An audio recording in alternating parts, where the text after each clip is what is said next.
In the last video, I talked about pistol squats, box or no box. Well, boxes can be kind of a regression, doing them on a box, but ultimately you want to do them on the floor.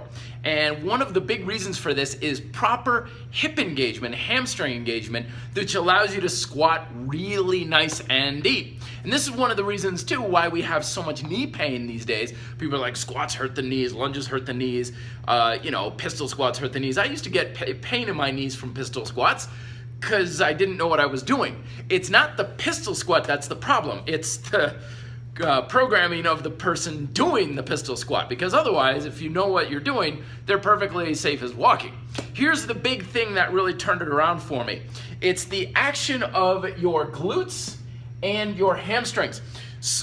Remember in my videos when I talked about the 3-joint system, okay? The hip joint is your master joint. That's where the bulk of the tension and the load of an exercise should be. So when you're doing your lunges, when you're doing your squats, this is where most of your work should be. Not necessarily in your quads or near your knee. A lot of times knee pain is a sign that the master joint's not doing its job. Because remember, it's a triangular sort of tension. Most of it's by the hip, then some of it's by the knee, and then finally in the ankle. And in the upper body, shoulder, elbow, and wrist. So what we need to do is make the hips, the butt, the hamstrings, the bulk of what's doing the exercise. And this is unfortunately very hard these days within our society because we sit so much and we are literally training our mind to shut all this stuff off. So we don't have much going on here, and as a result, it's all in the quads, and that's where our knee pain and such is coming from. So here's the visualization that I use that helped me.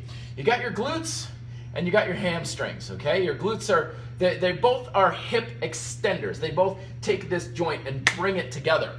Now the thing is, if we're not used to using these muscles to engage that joint, we have to use other joints, which is why we have a lot of stress in the lower back when we do squatting, or in the knee, because if the master joint's not doing its job, it asks other joints to try and take over, and that's like, the first string quarterback getting hurt and then you're up to like second or third string, and it's just not gonna do a good enough job.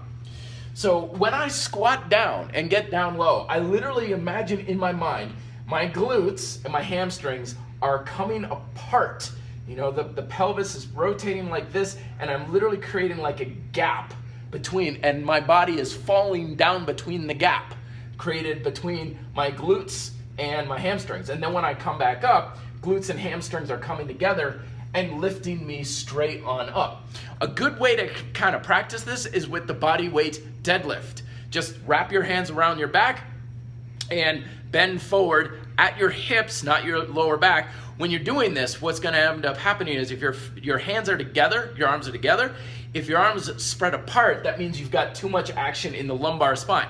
With a good deadlift, you shouldn't have any movement in the lumbar spine. You want it all in the hip. Remember, the joint below the hip, not above the hip.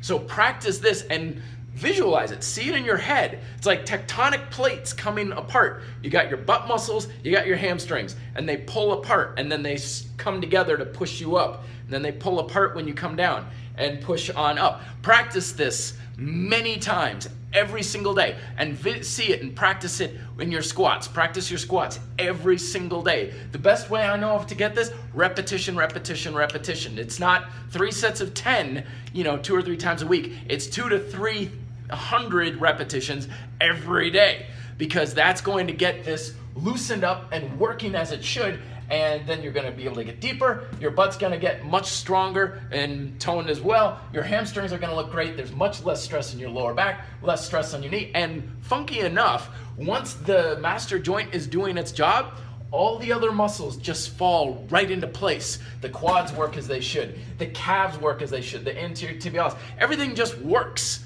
But if that's not doing its job, it's hodgepodge, higgly-piggly.